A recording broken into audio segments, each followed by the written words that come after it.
Chaque année, Clutange met à l'honneur une culture, un pays, bref, fait voyager les curieux qui ont soif de connaissances, tout simplement soif de l'autre. Cette année, la salle Stirn de Clutange s'était déplacée vers la péninsule ibérique. Le dépaysement fut tout aussi culturel, musical, folklorique que culinaire. Un an de préparation tout de même fut nécessaire pour organiser cette manifestation, ce voyage qui allait mettre à l'honneur la communauté espagnole de notre vallée. Monsieur José Rodriguez, adjoint au maire en charge des cérémonies. Après la Turquie en 2009 et l'Italie en 2011, la municipalité a décidé de mettre à l'honneur l'Espagne, sa culture, sa gastronomie. Donc j'ai pris contact avec le centre social culturel espagnol et familial du Conaquer. Pour monsieur Enrique Romero, président du centre familial et culturel espagnol du Conaquer, c'est un petit peu un retour aux sources puisque son association avait débuté il y a quelques années à Clutange. D'une part, le premier centre espagnol qui s'est monté en Moselle, c'était ici à Clutange. Le siège était à la rue de la Marne. Et bon, d'une part. D'autre part, donc, nous avons déjà participé il y a 7 ans en arrière aussi à quelque chose d'équivalent que nous avions été demandé par la ville. Et c'était assez enrichissant pour nous et pour la population de Clutange, pour les Clutangeois. Donc dès qu'ils nous ont demandé, on a répondu oui dans un premier temps, vu avec eux, et puis donc ça s'est concrétisé. Et ça s'est concrétisé d'une bien belle manière où l'Espagne s'est donc dévoilée dans sa culture, son folklore, ses saveurs culinaires, ses artistes comme Goya, ses poètes comme García Lorca et une partie de son histoire a trait aux républicains. Monsieur José Rodriguez. 4 expositions, c'est-à-dire Federico Lorca, aussi un hommage aux femmes qui sont dans les tissus associatifs espagnols. On a aussi une exposition sur la tauromachie, l'immigration, l'histoire des républicains espagnols pendant l'époque frontiste, c'est leur chronologie, quoi.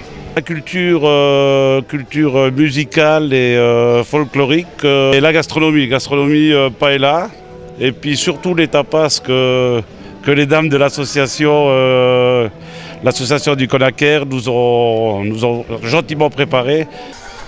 Bref, autant d'aspects de l'Espagne qui n'a pas manqué d'intéresser les nombreux visiteurs, d'autant que du point de vue de l'immigration, la culture espagnole fut toujours bien représentée en Lorraine, fut toujours bien représentée dans la vallée. Monsieur Romero. En Lorraine, donc ici, la place des Rougis, c'était en 57-58, la première vague économique, parce qu'il y avait déjà des réfugiés politiques dans le secteur. Donc la première vague, c'était en 57-58. Ils sont venus travailler à la SMS, et ils sont venus, la plupart, ils venaient pour 3 mois, c'était le contrat de 3 mois pour avoir un peu d'argent pour retourner au pays, et petit à petit, ils sont restés. C'était un contrat après transformé en 1 an, 3 ans, et puis après c'était définitif, CDI. Et il y a eu la fin des grosses immigrations, donc c'était vers 65-67. Sur une étude démographique de 2009, en Lorraine, les personnes issues de l'immigration espagnole sont encore au nombre de 11 000. Monsieur Romero. Issues de l'immigration espagnole en Moselle, en Lorraine.